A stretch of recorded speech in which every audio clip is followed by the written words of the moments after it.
Welcome to the Tail Slate. I'm Ben Stacey, and I'm here with Michael Oakes. Who finally has some videos up. Oh, good. That's right. A YouTuber. And Denis Umpleby. I don't. No. Sorry.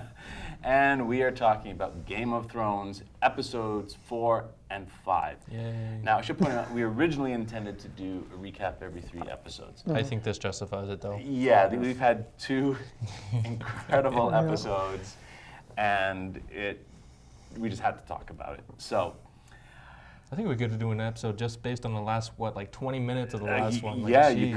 you could for sure. But before we get to the last 20 minutes of episode 5, let's go all the way back to episode 4. First things first. In episode 4, the very first thing we had was the scene where Sansa arrives at Castle Black. And we have that nice little reunion with Jon. Yep. What did you think? I thought that was nice. Yeah, I thought it was good, but I was kind of worried because every time they do that, somebody dies. Either dies or they miss each other. How often have the Starks missed each Oh, other? yes, yes. This time she got there before he left. Yes, so I feel like something should have happened where somebody died, but we'll get to that.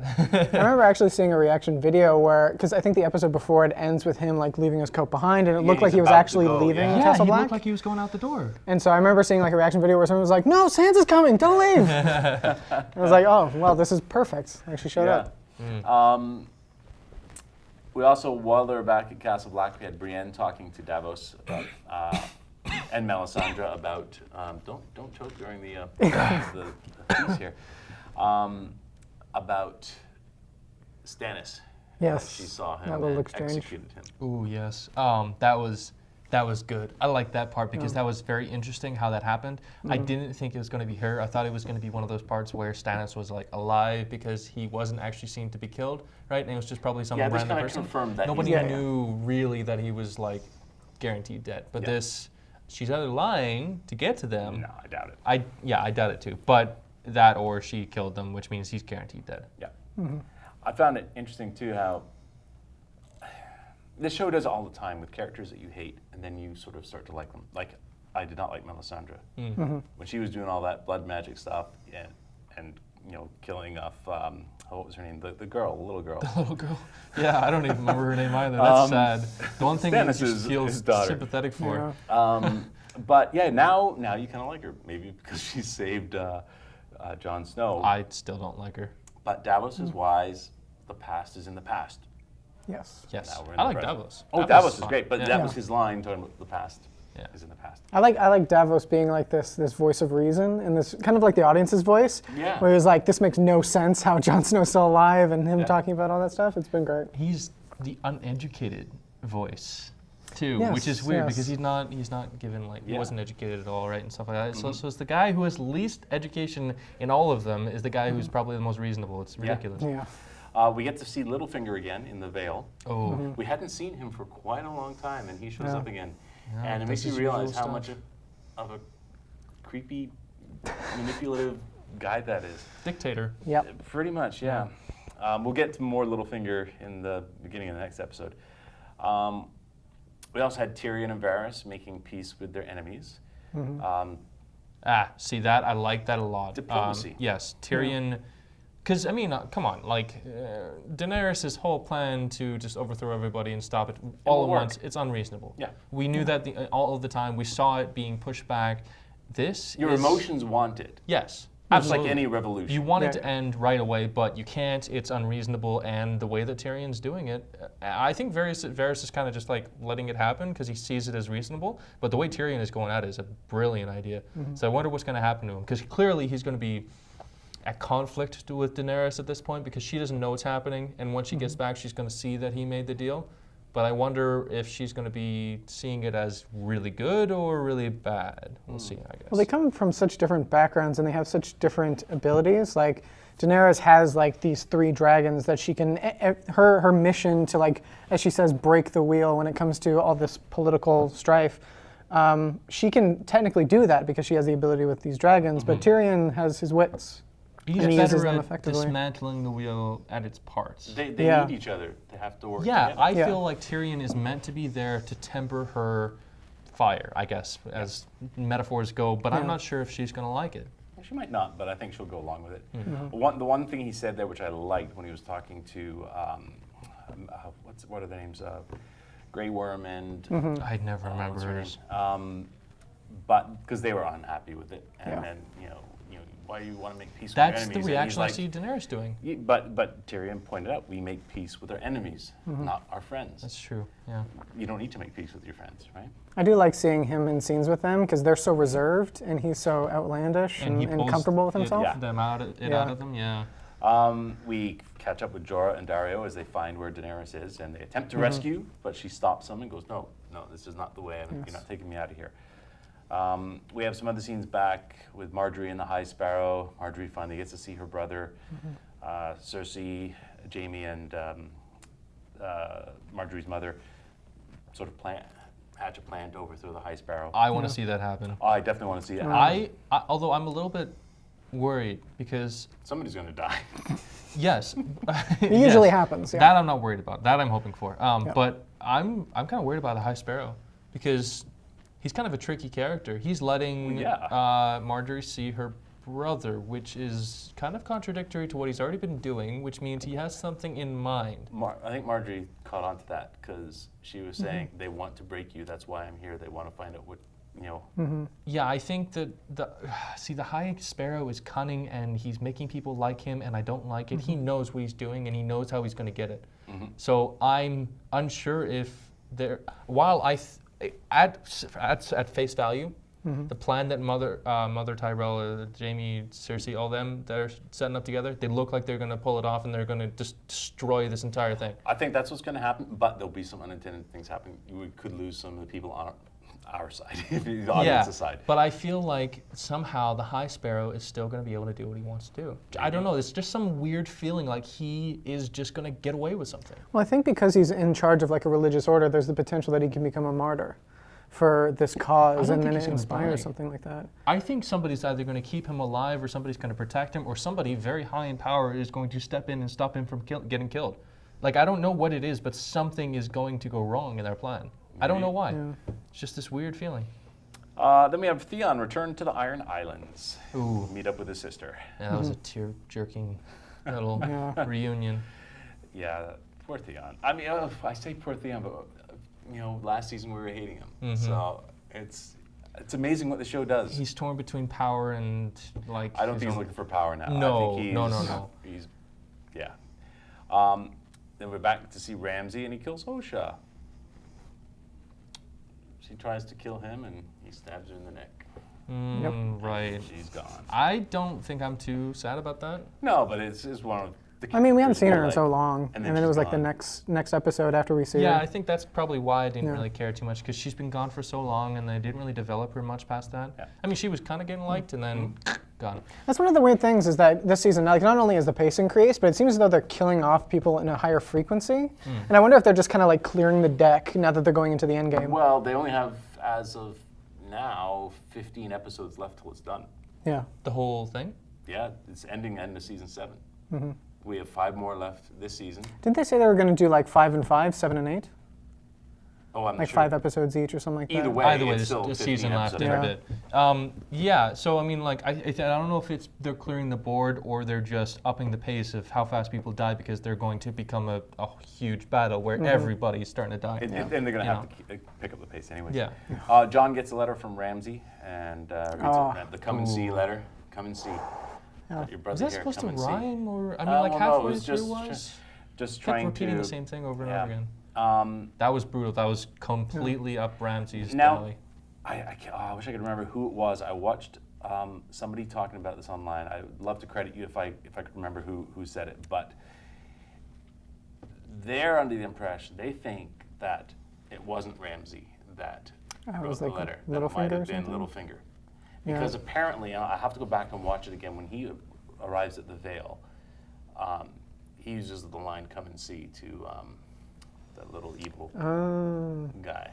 at some point. So I don't know if that's reason enough to think Littlefinger sent it. Yeah. Is Ramsay smart enough to send a letter like that? Yes. He's also No, vicious sorry. enough to send a Yeah. letter like that. That's yeah. the thing. It's not exactly a smart thing for Ramsay to do. It's well, not. then that might be another reason why maybe it wasn't Ramsay that wrote the letter. Well, what I mean is, the letter wasn't intended to be smart. It was intended to be a taunt to get him to start. A provocation, Yeah. yeah. So if it came straight from Ramsay, it wouldn't require real intelligence. If it came from Littlefinger and he's trying to instigate something like that, it would be. And he wanted to go after Sansa anyway. He knew that Sansa was going to be going up to Jon. So Yeah. Yeah. So either way, it makes sense. we'll find out. But that does raise the question, if it was Littlefinger, what exactly is Ramsay doing to instigate things with Jon? Because if he said he had plans for the boy, that whatever his brother's name was at this Yeah. point, I don't even remember. Rickon? Oh, Rickon. Rickon. Yeah, he Rickon. said he had plans for Rickon, but we haven't seen any of it yet. So either that letter was from him and that's what he was doing, or It could well be. It was just a theory that Yeah, somebody put anyway. out there. Yeah. I digress.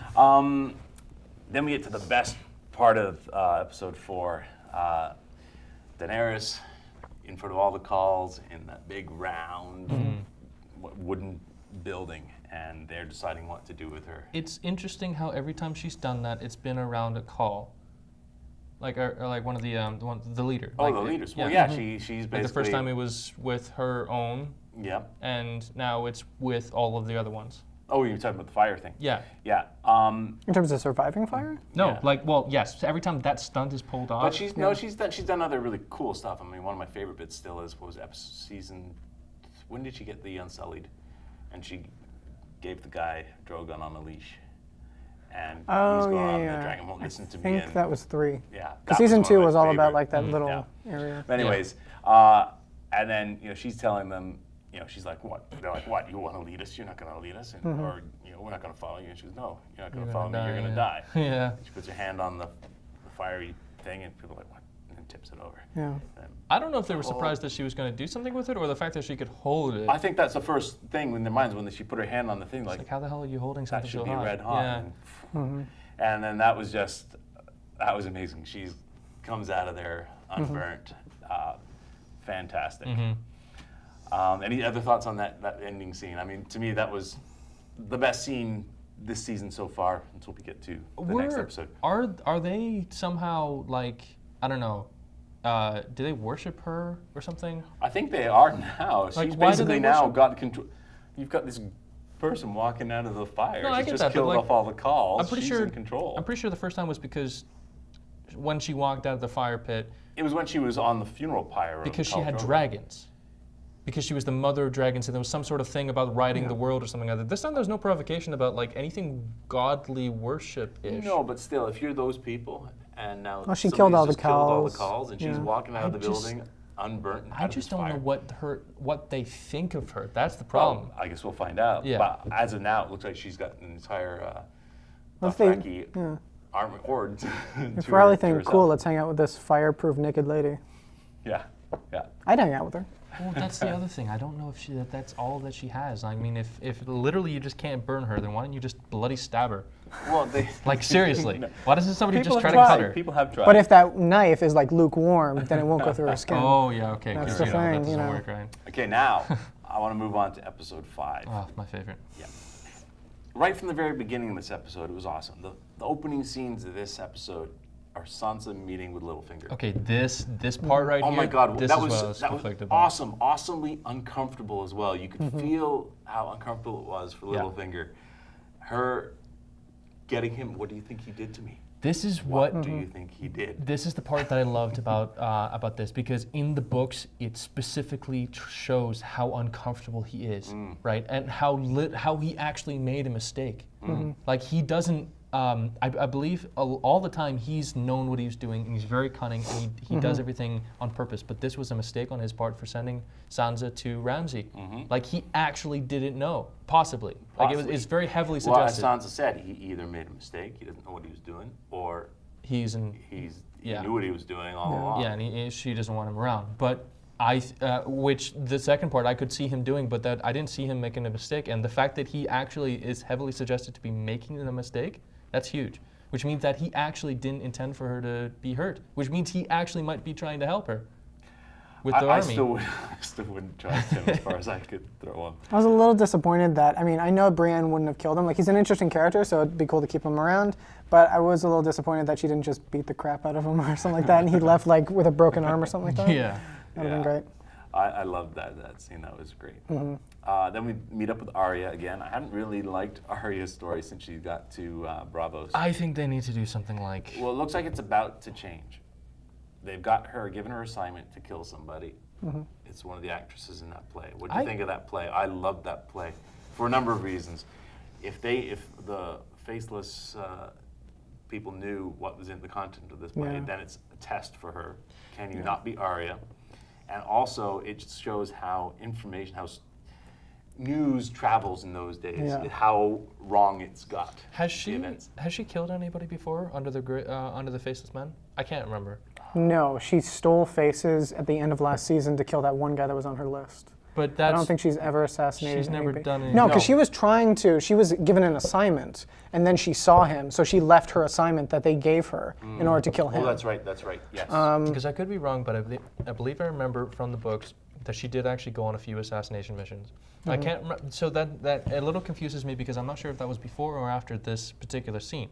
Because I'm fairly certain she has either killed somebody in the TV show that they just haven't seen yet, or this scene is the part where she goes and kills somebody. Either way, I'm fairly certain that I want to see something happen with this one because I want her to flip out.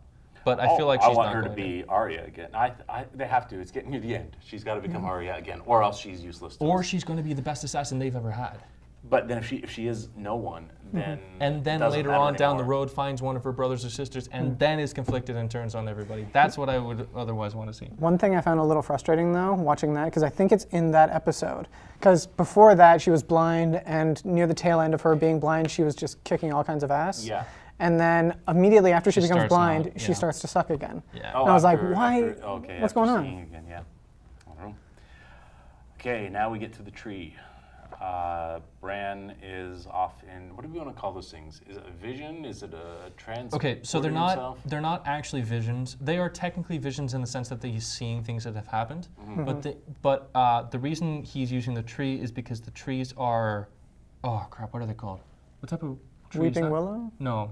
They're They're a the very special tree, particular yeah, type of tree. yeah. There was one inside the forest at Winterfell. Yeah. They're elder trees of some kind, but they're very special in that all of them are supposed to be connected. They're the trees that the children of the forest used to see around the world at other places. Basically, a form of communication. Yeah. So, but the thing is that time isn't significant to the trees. So while that's why you can see in any part of time. Yes, Yeah. but that's the other thing. You can also technically communicate back and forward in time.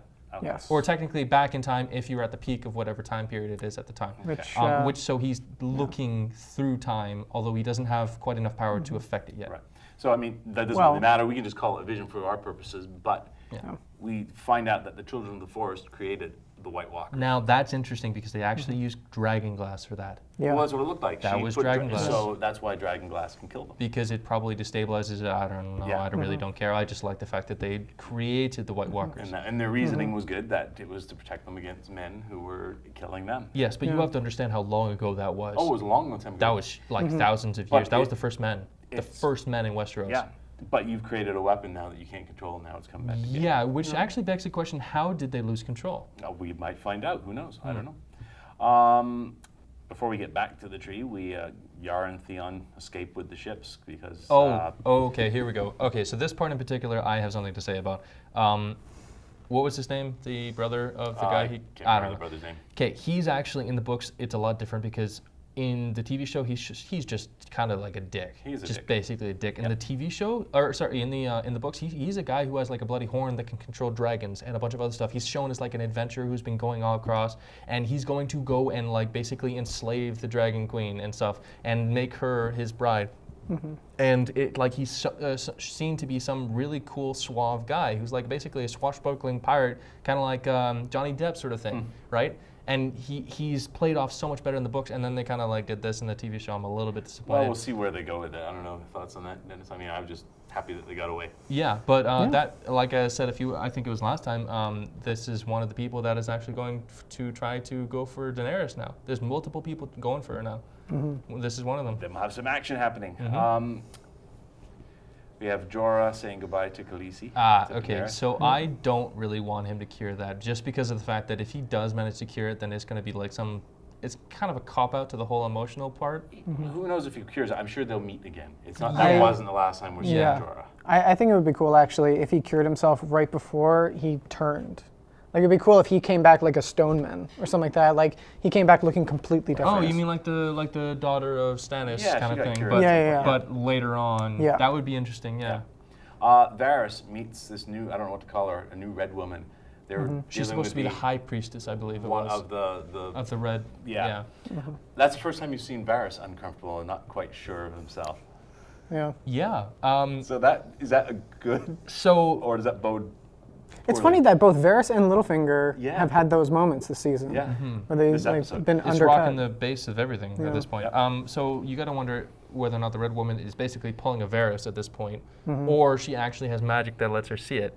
Either way, she knows quite a bit, and he poked some really good questions. How the hell are we supposed to trust you when your last priestesses were so wrong? Yeah. Okay, we're coming up to near the end. First of all, Bran, in another one of his vision things, sees the White Walkers, the King of the White Walkers, and the King of the White Walkers sees him and grabs him.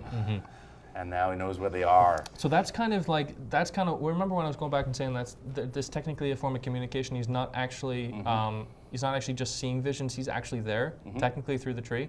That's kind of like the epitome of defining that, because the White Walker actually gets to touch him, which is completely plausible at that point.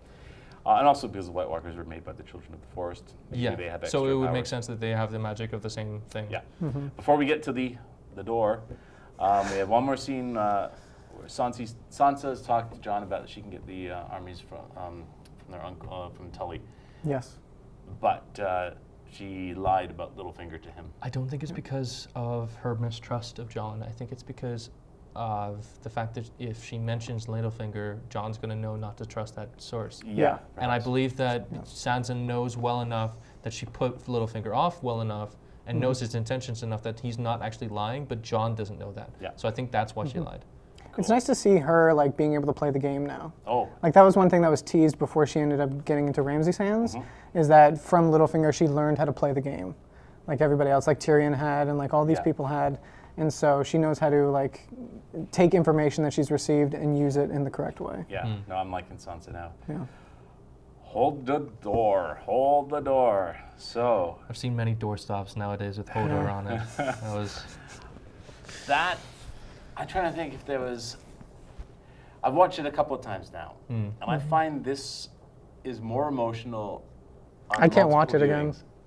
Really? Seriously, it's weird. Like, awesome. Because I think for a lot of the characters, like you can waver here and there, like the level of innocence and how like evil or good they are, but I don't know. There's something about Hodor, or that he's like the epitome of the innocent on the show. Yeah.